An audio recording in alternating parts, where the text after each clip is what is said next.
Hey amigas, let's make chiles rellenos. So we're going to start off with some poblano peppers and we're going to roast them on a griddle or a pan. I like to put aluminum foil so that they don't stick onto my pan.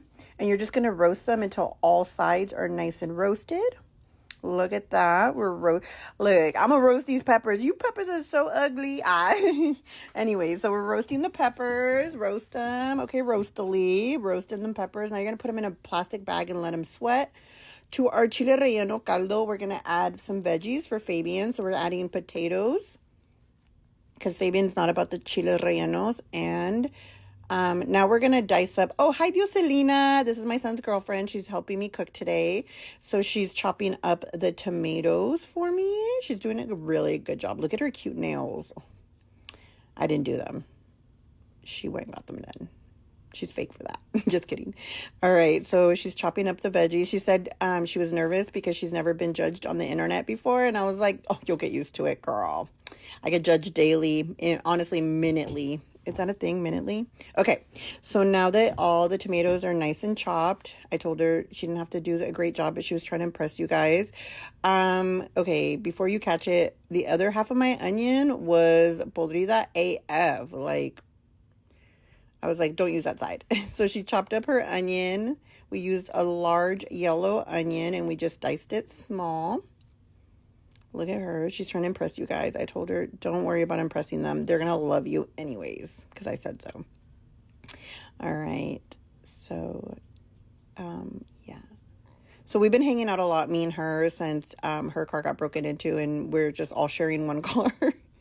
So now we're going to put some oil in our stock pot. This is a large stock pot. We're going to throw in 1 jalapeno, the diced onions, and tomatoes. We're going to throw in 2.5 tablespoons of tomato chicken noir, or the chicken bouillon, or whatever you want, but the tomato flavor one. And we're going to throw in 1 tablespoon of minced garlic. We're going to saute that until it's soft and fragrant. And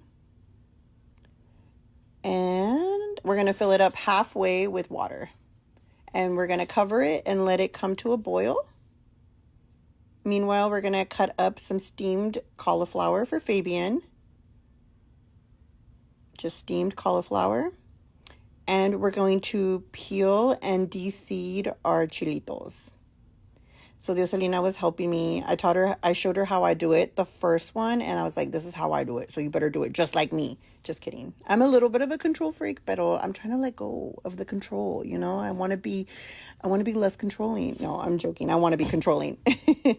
So here I am showing her how to peel them and how to take the seeds out, and then she's going to help me. We're going to do it together. Teamwork makes the dream work. She said that her mom makes chiles rellenos a little different, so it was kind of interesting to see the way we make them. I told her that honestly, chiles rellenos growing up, we always ate them dry, but when I married Jose, his mom taught me how to make them the way he likes them, so this is how she taught me. So we're passing on generation to generation. All right, there she is peeling, and I'm helping her, just getting off any excess little thing, me being controlling again. Controlling the narrative. All right, so now that the chiles are getting nice and peeled, she's using a butter knife. You just scrape against it. Some people run it under water. I don't. It makes your chile like a little mushy. So I just kind of peel off. The point of peeling off that chile skin is so that your batter sticks really nicely. Okay, now we're going to split open the chiles. They're nice and soft, so be careful. They're very delicate when you do it this way. And you're just going to clean out as much of the seeds as you can. Just with your little hand, just scoop them up and throw them away. All right, here we are lining up all our veggies and our chilitos. Now we're going to cut up our queso. El queso soporta. No, here's the queso. I'm using Oaxaca cheese, which is like a melty quesadilla cheese. Great for like quesadillas, great for chiles rellenos. I love Oaxaca cheese. It's so good.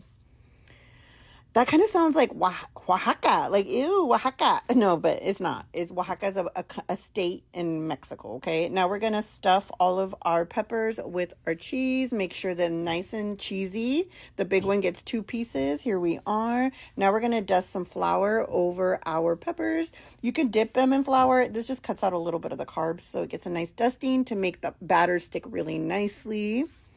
All right, and now we're gonna make our batter. So we're gonna get 8 egg whites. We're going to separate the yolk.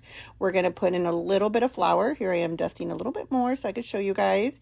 And we're going to put a little bit of seasoning, and we're going to fluff up those eggs until nice and fluffy. You don't want them to be at a high peak or too stiff or too soft. So I'll show you what mine is. Once they're nice and white in color and fluffy, we're going to add about 3 yolks into there. That's going to add a lot of flavor as well. Some people add yolks, some people don't. I love yolks. Now we're going to put down our little bit of our oil in our hot pan, and we're going to throw our batter in, and you're going to throw your pepper in seam down. So the seam side down, we're going to grab a little bit of flour, dust it on the other side, and we're going to let that cook. When that is nice and cooked on one side, oh, there's my cauliflower. The cauliflower is the same. You just put the batter down, throw the cauliflower on top, and then just flip it around. Just like you're going to see me do with the chile. Oh, here, I'm going to put more batter down. Now we're going to put one of the papas down. And we're going to let that cook. And I think we put more batter down. There we go, more batter. And we're going to let another papa cook. All right. Now, once it's nice and golden on one side, you're going to just flip your chile over like that. This is going to help rather than dipping and your chile falling apart. Rolling it is going to be better. And you're not using as much oil because we're not deep frying. Once you have all your chiles, your cauliflower, and your papas cooked, we're going to throw them in that broth. Yes, we're going to throw them all in there, nice and brothy. That vegetable broth that we made with the onions, the garlic, the tomatoes, the jalapeno. And now we're going to put all of our peppers in there, our cauliflower, our papas, and we're going to throw in a good little handful of cilantro at the end and just cover it. And you're going to want to top it off with some fresh crema mexicana, Mexican table cream, and some cotija cheese, and a side of red rice, Mexican rice. And enjoy. This is a meatless recipe. I hope you guys like it. Bye!